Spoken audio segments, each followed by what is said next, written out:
Hello, everyone, and welcome to Seed 540. We're in week 11. All right, just one little thing about the course administration and a reminder. We have here this week Identity and Human Development Group. Please make sure that you're posting your material by Wednesday of your assigned week. Don't forget, this is your time to practice moderating the discussion board, making sure that you're getting in there and answering questions, posing questions, doing follow-up questions. This is your time to teach, group, and make sure that this is a lively conversation about your particular topic. Another just little course administration tool. It is not too late to do your modules from week 10 from the independent work session. Again, there are two modules that you need to complete. One is about dyslexia and one is about military families. They are for a grade. What you'll need to do is to take a screenshot of the very last screen that you see from those modules. For the dyslexia one, it looks like a certificate. For the military families module, it just looks like a screen with a big picture on it, but it says completion or something similar. Take a screenshot and submit that through Blackboard Grading. If you're having problems submitting it through Blackboard Grading, let me know, give me a heads up, and I'm happy to work with you.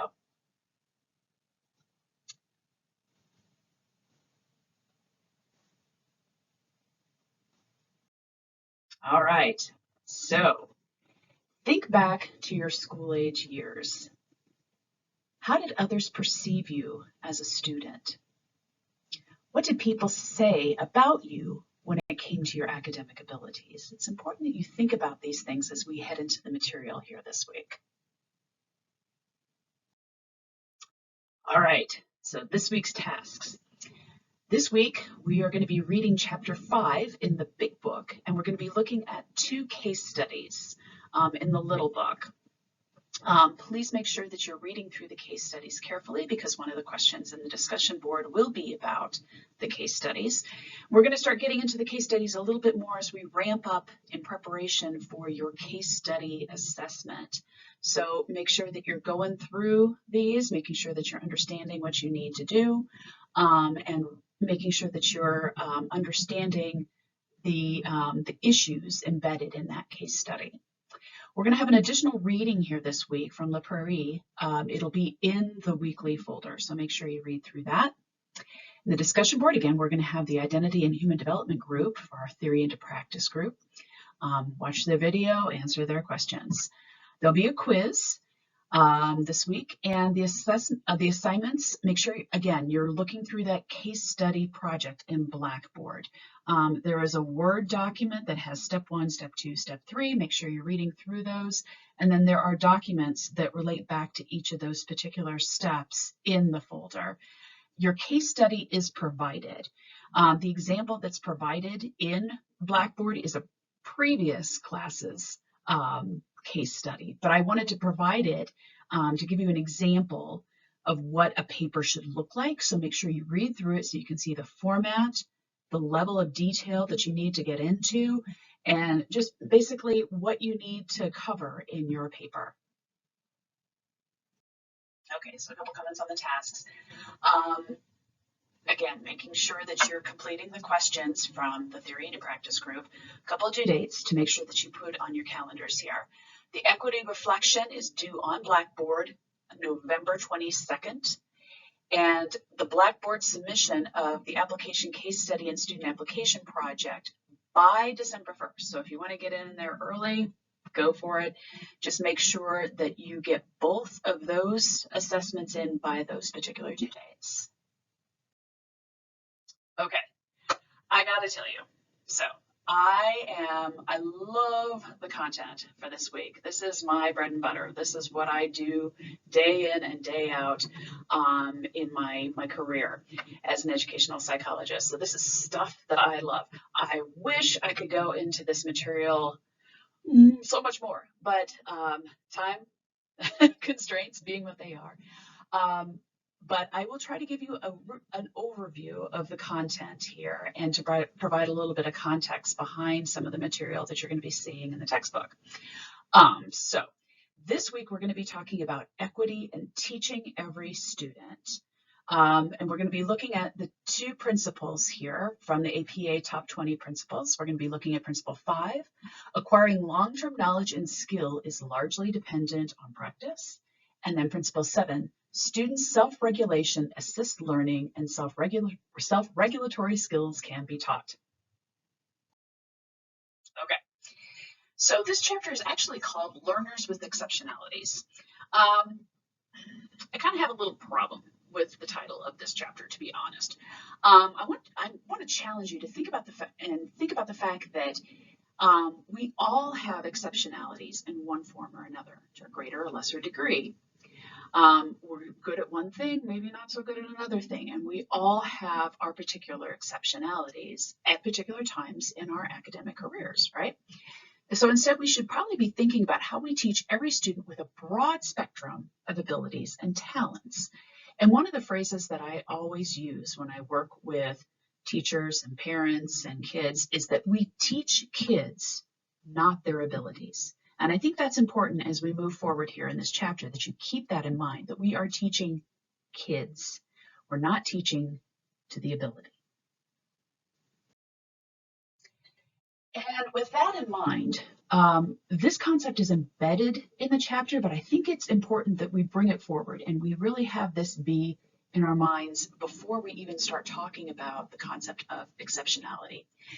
That we need to adopt people-first language in our teaching, that we need to identify the students, then specifics of their ability. So for example, we say a student with language processing disorder versus a speech language kid. And we hear that a lot in education, unfortunately. We're just like, oh, it's the ADHD kid, or oh, it's the speech language kid. And think about what that does, is that it takes away the entire identity of the student and just focuses on that one thing.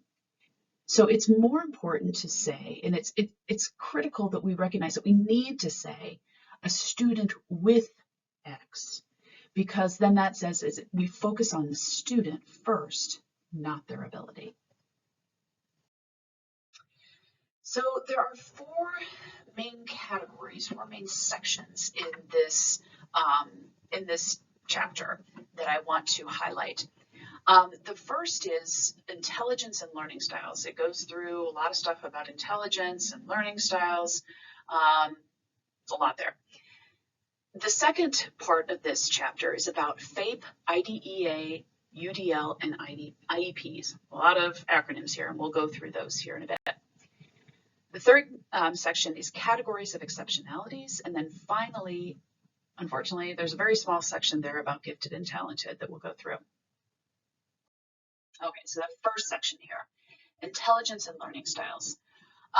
There are different theories on intelligence, and what I will say categorically is you need to take them with a grain of salt.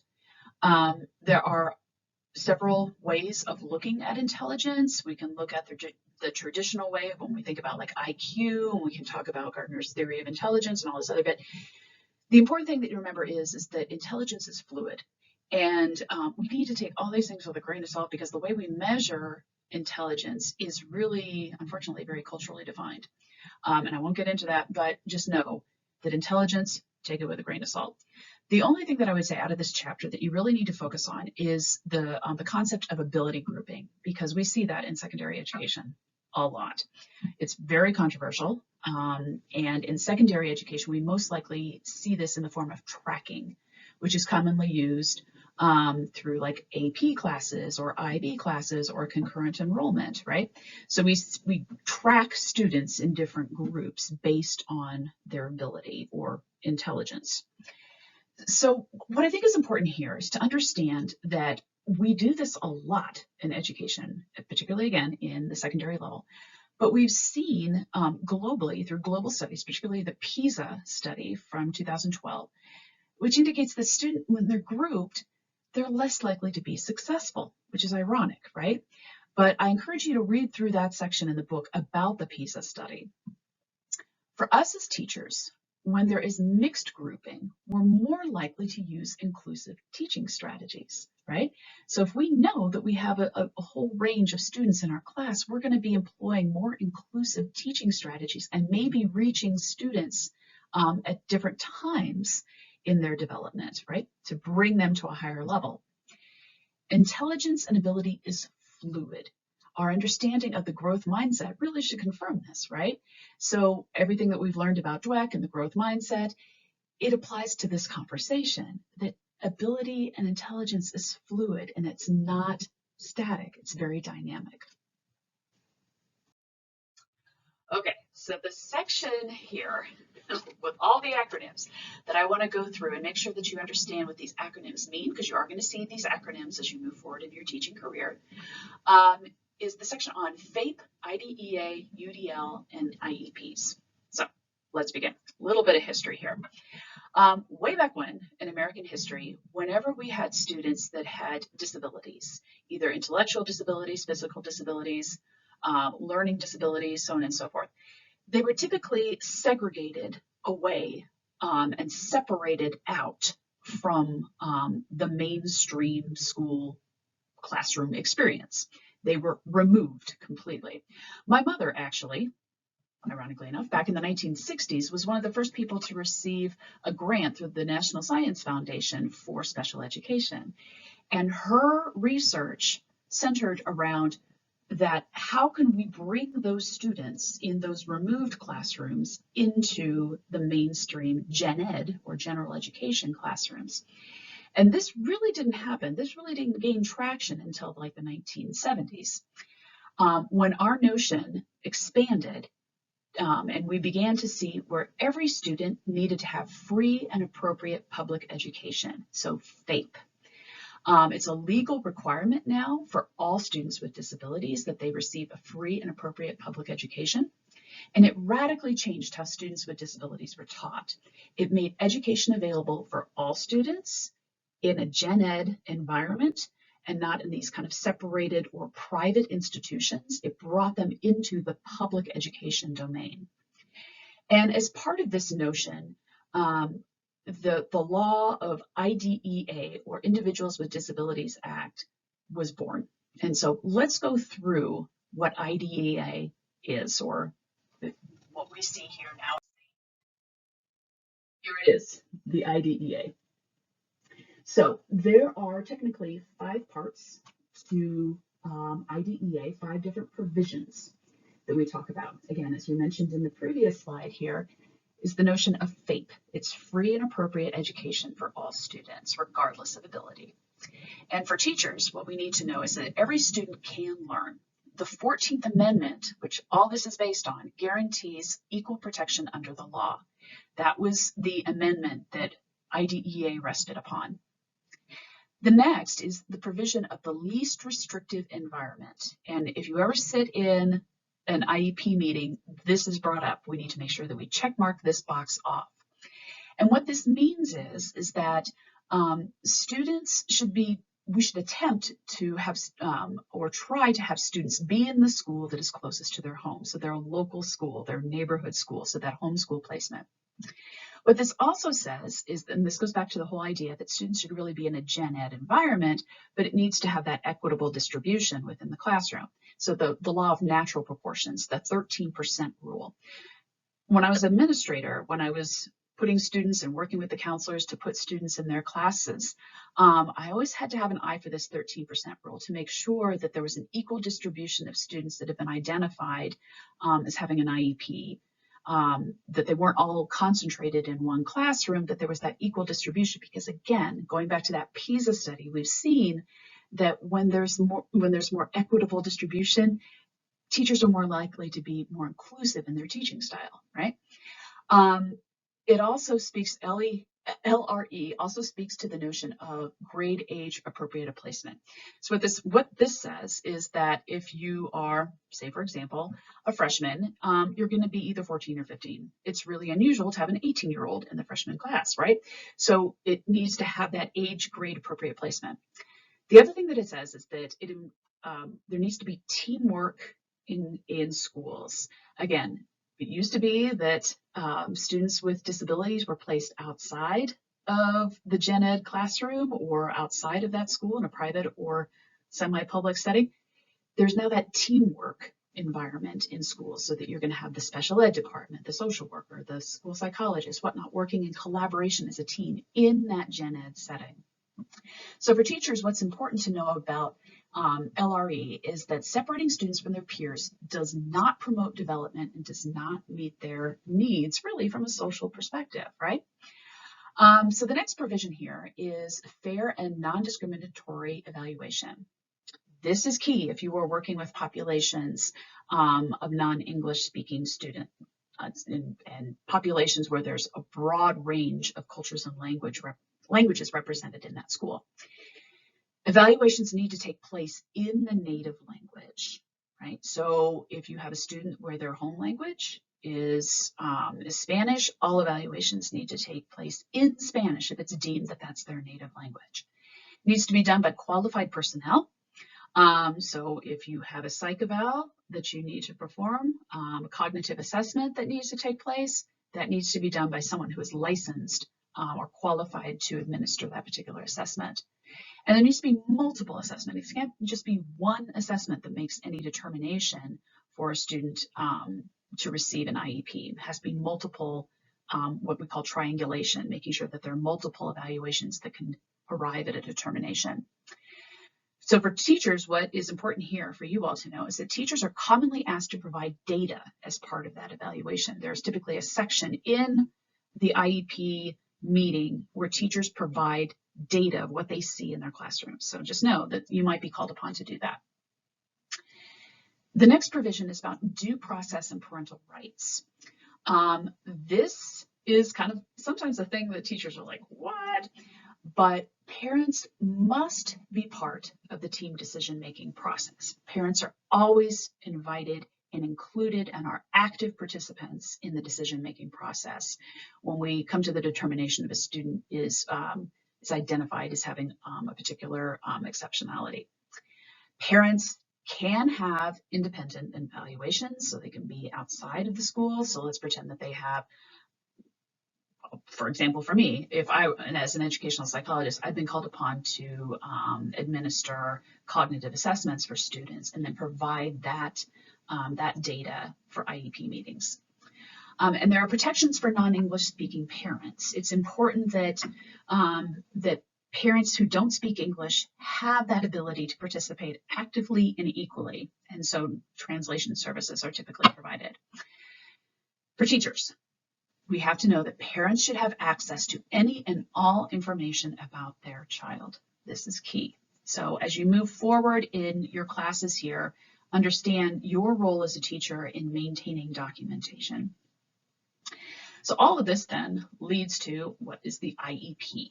Okay, so we'll talk about that here in a little bit, but the IEP is the document that comes out and it details a plan, a framework for delivering this free and appropriate public education to all eligible students who have been identified through this process that we've talked about here above, right?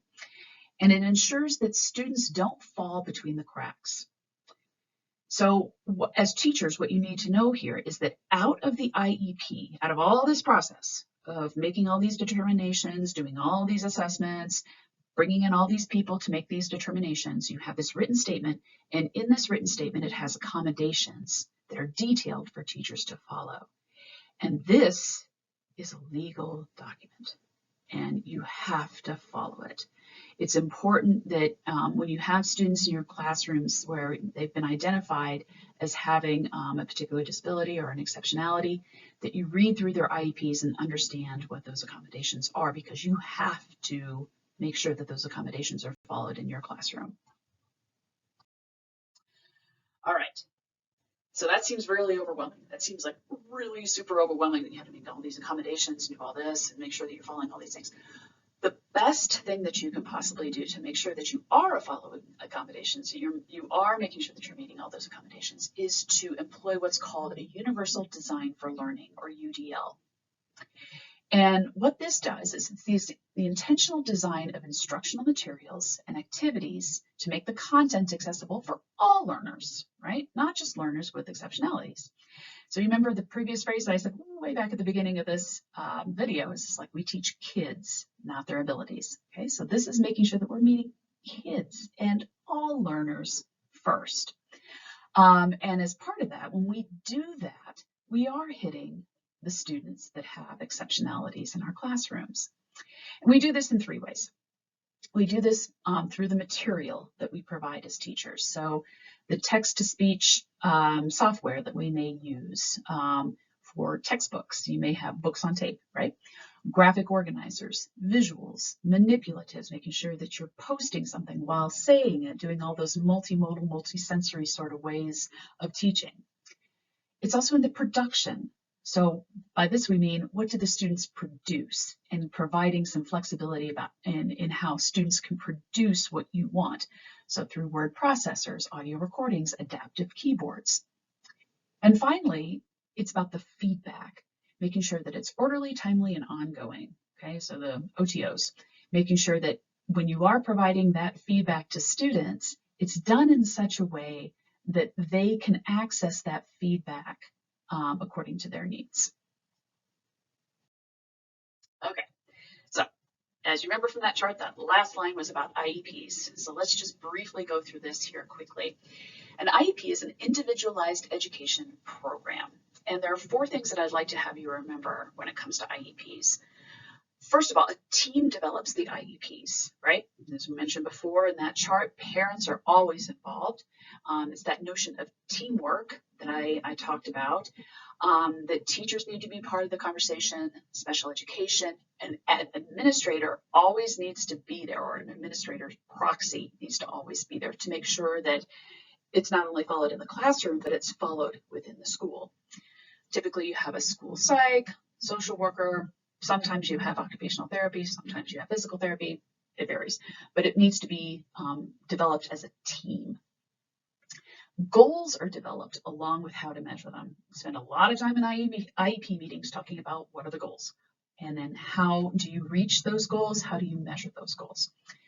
And then there's a statement of services provided. So who's going to be doing what? It's a statement of who are all the different players that are going to be involved in making sure that this IEP is followed. So we have here special education, speech language, school psychologists, occupational therapy, physical therapy, so on and so forth. And then finally, the very end, that's when you're going to see the accommodations and going through what are the different accommodations that need to be incorporated. Okay, so then the book goes into a whole thing about the categories of exceptionalities. There's a lot there. And many of those things, what I would say, really refer to elementary ed, because you may not be seeing some of these things in your classroom per se. But I do want to emphasize 3 particular categories of exceptionalities, because I'm pretty certain you're going to be seeing these students in your classrooms moving forward. You're going to be seeing learning disabilities, communication disorders, and autism spectrum disorders. Okay, so of all the exceptionalities that you may see, 33% of the exceptionalities that you're going to see in your classroom are going to be learning disabilities. Nearly 20% are going to be communication disorders, and less than 10%, but rising, autism spectrum disorders. And a vast majority of these students are going to be in inclusive, or what we used to call mainstream gen ed classrooms. So you will see them. So let's go through learning disabilities, because I think this is the most common category that you're going to be seeing in your classrooms, because again, 33% of the exceptionalities identified what we've seen, students that have IEPs are identified as having learning disabilities. And going back to that concept of what I was saying, it's like 13%, the 13% rule, or 4 out of 30 students in your class are identified as having in the special education program. Then odds are very good that you're going to have at least 1 student with a learning disability in your classroom at any given time. So we have here the various learning disabilities as identified through IDEA. We have here ADHD, which I'm sure everyone kind of knows what that is. We have dyscalculia, which is the disability around numbers and calculations. Dyslexia is the disability of reading, spelling, reading comprehension. Dysgraphia is the disability around actual writing. Dyspraxia is the disability around fine motor skills and anything that may involve kind of small skills with the hands. Typically see this more in elementary ed, but you could see this in secondary ed as well. Executive functioning deficits. This is the one you're going to see a lot in secondary education. This is that ability to plan, to coordinate, to anticipate things. I would say that most of my work as an educational psychologist is around these executive functioning deficits. It's like, how do you plan? How do you anticipate? How do you, if you have a big project or a big paper, how do you break that down into subsequent steps? How do you control yourself in certain situations? So it's the prefrontal cortex of the brain for all that planning stuff that we know doesn't really fully develop until you're in your 20s. And then finally, the nonverbal disabilities. And a lot of times these relate to students that are identified as being on the autism spectrum. So students that have difficulty in social situations, or that can't read nonverbal cues, or have difficulty with kind of spatial awareness. So students that have nonverbal disabilities typically have quite a bit of support coming from various other folks within the school. So there you might be seeing the school psychologist, the school social worker. And the chapter closes with a very short, sad little section on gifted and talented, which makes me sad because I honestly think that this is a section that could really be expanded out, because we will be seeing students that are identified as gifted and talented. And one of the things that you'll hear as a teacher is the notion of twice exceptional, which is maybe a student that has been identified as having one of the exceptionalities like ADHD or autism spectrum, but also gifted, right? So the twice exceptional notion is coming. We're understanding that more and more, and I'm really kind of sad that we don't have more here in the chapter about gifted and talented. But for our purposes here, it's important to know that there are different types of giftedness, and I encourage you to look at page 215 in the textbook, because I think it does a pretty good job of outlining the different types of giftedness. And when we talk about gifted and talented, this is where that notion of tracking, that ability grouping comes into play, because students who have been identified as being gifted and talented are often in that track of either AP, IB, so on and so forth. Within this group, we see a lot of social emotional needs. These students are particularly vulnerable to depression, shyness, and bullying. And what can we do to assist those students when it comes to social emotional needs? And as we've talked about before in this class, the concepts of growth mindset and grit are particularly important, because students who have been identified as being gifted and talented often think that giftedness is a very static thing, not a dynamic thing, that we may have to work at a certain point.